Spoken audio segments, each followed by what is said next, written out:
Ça fait plus de 20 ans que je suis à la Serma. Donc j'ai commencé en tant que... déjà j'ai commencé l'atelier modelage du dimanche avec Jean-Yves. Ce qui m'a touchée c'est Nakiboula, quand il est venu à la Serma, il ne savait pas lire, pas écrire, il ne savait pas parler le français. Et il venait au cours de FLE, il est venu au théâtre. Et maintenant, il s'est acheté une maison, il travaille au Havre. Et c'est quelqu'un qui est génial, qui s'en est sorti et qui avait beaucoup de volonté, quoi. Moi, je suis deux ateliers, celui de modelage et celui créacycle le vendredi. Moi, je viens à ces deux ateliers parce qu'il y a une super ambiance. On est tout le temps en train de plaisanter, de rire tout en créant. Donc, par rapport à d'autres ateliers que j'ai pu fréquenter, c'est vraiment le jour et la nuit et c'est pour ça que je viens, quoi.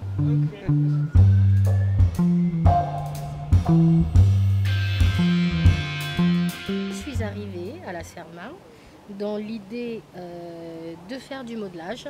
C'est mon médecin qui m'a orientée vers ce lieu. Tout de suite, je me suis sentie super bien et je ne m'attendais pas à m'inscrire à d'autres ateliers. C'était absolument comme ça, un peu aléatoire. Bon, je vais écouter comment ça se passe à l'atelier chant. Oh, bah, tu veux pas chanter un truc?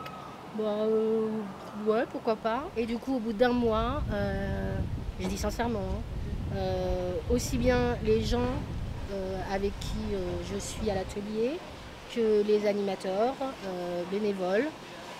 C'est d'une extrême bienveillance. Je me suis tout de suite sentie super bien. Bah, merci beaucoup. Mais de rien. Merci.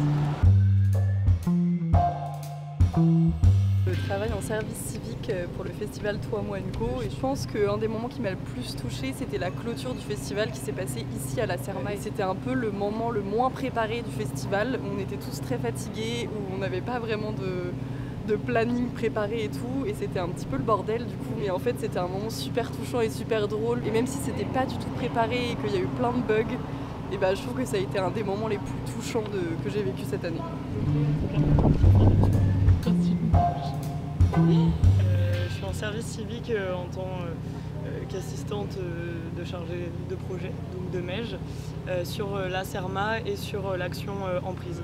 Comme je pense beaucoup de personnes ici, ça m'a beaucoup aidé de faire ce service civique, d'être aussi avec des personnes qui m'ont accompagnée dans autant mon travail que ma vie. Je suis arrivée ici, je me suis occupée du coup des stages en prise et j'ai pu participer à mon premier stage en prise qui était un stage de modelage et j'y connaissais absolument rien, je suis pas du tout manuelle donc j'ai voulu essayer et en fait ça a été une super bonne expérience autant dans la création que psychologiquement ça a été extrêmement bénéfique pour moi.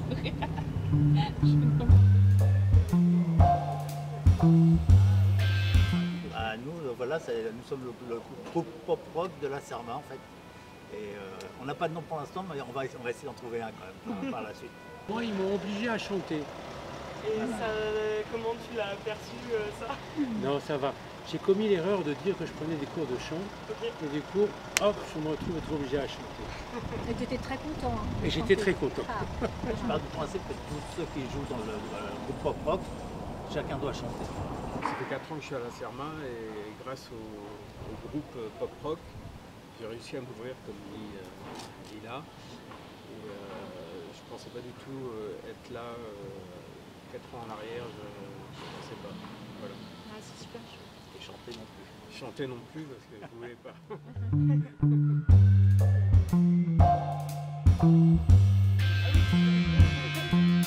Ça fait une quinzaine d'années que je connais la Serma. Je vais à l'atelier terre et à l'atelier créatique. Au début où j'ai connu la Serma, je ne supportais pas d'être toute seule à la maison et on m'a donné l'autorisation. Je pratiquer la gravure sur bois. Je trouvais ça extrêmement sympathique et bienveillant de venir, si je voulais, graver ici à la Serma, plutôt que de rester dans mon isolement.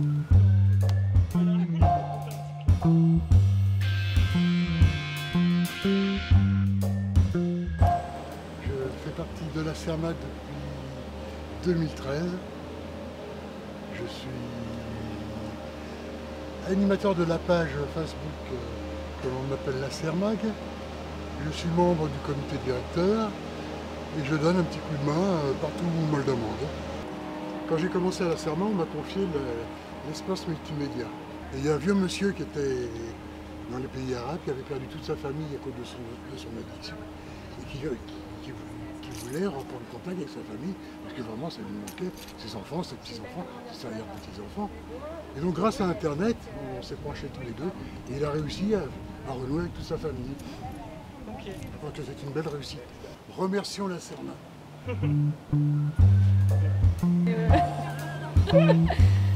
Je suis responsable des actions de la Serma et ça fait bientôt presque 4 ans que je travaille à la Serma. Avant sur Que Toi Moi Co et puis maintenant sur toute la coordination de l'association. C'est vrai que chaque année elle est assez unique. Moi j'ai vraiment commencé avec le festival Toi Moi Co qui est un peu le petit bébé que je porte depuis que je suis arrivée. Et du coup chaque année il y a ces événements qui arrivent, il y a des nouveaux événements, des nouvelles créations de choses, de moments clés, de moments phares.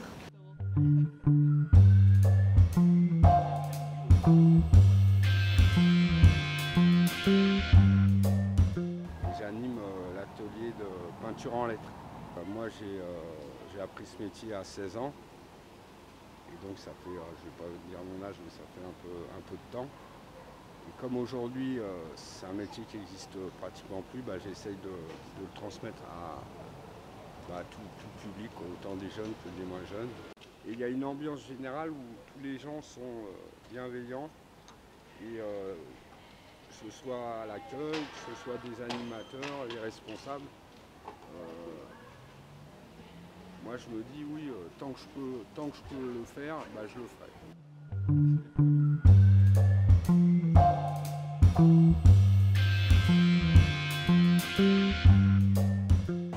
Je suis le docteur Eric Ispar, je suis donc alcoologue et addictologue depuis maintenant une quarantaine d'années.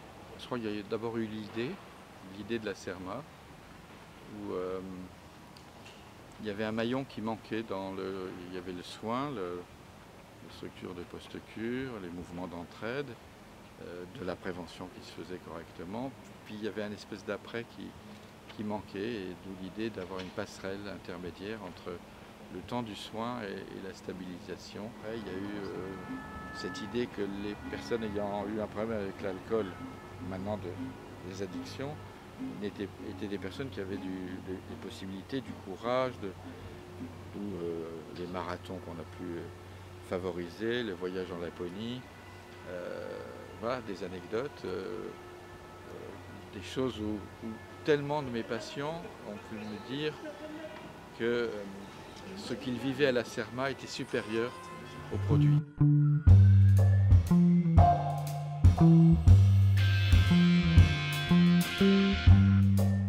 Je suis comédienne et j'anime les ateliers depuis un certain temps.